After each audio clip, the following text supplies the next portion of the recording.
menyampaikan filosofis dan teoritis dari digitalisasi pembelajaran. Kemudian Bapak Dana dari kementerian juga sudah menyampaikan tentang ragam kebijakan dari pusat untuk kita semua di sekolah-sekolah. Nah, sekarang saya berangkatnya dari kelas. Apa yang bisa kita lakukan sebagai guru untuk mendigitalisasi pembelajaran? Emang harus Pak, Bu, didigitalisasi pembelajaran? Harus, kenapa? Zamannya. Jadi permintaannya dari peserta didik sebenarnya. Kalau tidak digitalisasi, tidak memenuhi aspek kebutuhan murid. Sementara kurikulum Merdeka, salah satu kurikulum sekarang itu kan yang menekankan pada aspek kebutuhan murid. Yang kata filosofi Ki Hajar Dewantara mah bilangnya kalau peserta didik itu tumbuh sesuai dengan kodrat alam dan kodrat zaman. Di kodrat zaman inilah di mana kita saat ini hidup berbarengan dengan teknologi. Di kodrat alam lah ternyata peserta didik juga hidup dengan teknologi dan kemudian mereka relate, mereka sehari-harinya menggunakan teknologi. Kalau bayangkan kalau kurikulum ternyata tidak selaras dengan kehidupan sehari-hari. Adik saya mah di rumah dah kieu kata murid teh melihat HP-nya masing-masing. Begitu masuk ke ruang kelas, kok malah masuk ke alam yang berbeda. Padahal seharusnya lingkungan sehari-hari itu merupakan kontekstualisasi dari pembelajaran. Gitu. Bagaimana sebuah kurikulum seharusnya bisa menciptakan solusi-solusi dari masalah lingkungan sekitar. Gitu. Nah, salah satunya adalah digitalisasi pembelajaran. Pak Roni dah nggak ada pulsanya, nggak ada sinyalnya.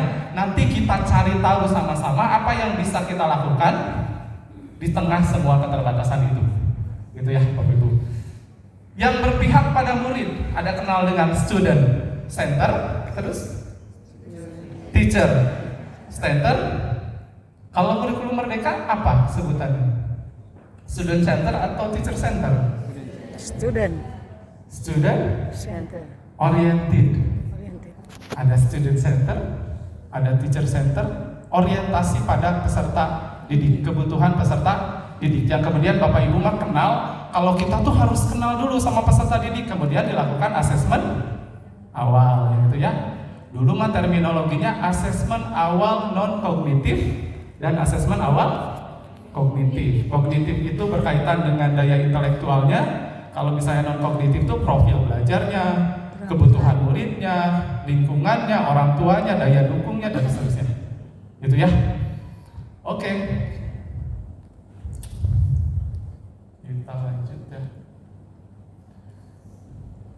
Digitalisasi tadi sudah dijelaskan ya. Intinya adalah sebuah proses mengubah dan menggunakan teknologi digital dan integrasi perangkat lunak dan perangkat keras komputer dalam pembelajaran. Kemudian aspek pentingnya tadi sudah dibahas oleh Bapak kita, Ayahanda kita, Bapak Ferdiansyah. Yang saya ingin kita diskusi sama-sama hari ini adalah bagaimana digitalisasi pembelajaran itu dilakukan di tugas-tugas kita sebagai guru. Tahapan tugas kita sebagai guru kan ada apa aja? Perencanaan, betul sekali Ibu. Pelaksanaan sama penilaian. Ya, penilaian atau evaluasi. Satu lagi terakhir refleksi. Ya, tindak lanjut dari evaluasi. Nah, 3 hal ini nih. Pak, apa yang kita bisa lakukan digitalisasi di perencanaan, pelaksanaan, evaluasi? Intinya tujuan, tapi sebenarnya tujuan digitalisasi itu sendiri apa? Selain tadi untuk kemudian kita relevan dengan zaman dan dengan murid. Mempermudah, betul sekali. Digitalisasi ari mempersulit mah? Jangan, nggak usah gitu ya. Kan tujuannya juga biasanya tujuan pembelajaran itu kan yang efektif dan menyenangkan. Efektif, tepat, sasaran, sampai kepada tujuan, tur siswa-siswinya merasa senang ketika kita belajar, gitu ya. Jadi digitalisasi itu ruhnya sebenarnya. Nah, perencanaan ini Kita kenal ada sebutan sekarang mah AI ya, Artificial Intelligence atau kecerdasan buatan. Di Kota Bandung mah lagi rame Bapak Ibu karena bikin RPP cuma dengan hitungan 1 menit. Ya, bikin RPP cuma hitungan 1 menit. Ini yang kata Pak Ferdi tadi, ini masalah. Kalau bikin RPP berjam-jam ini masalah. Karena seharusnya alokasi waktu guru dalam membuat administrasi ini kita bisa alihkan untuk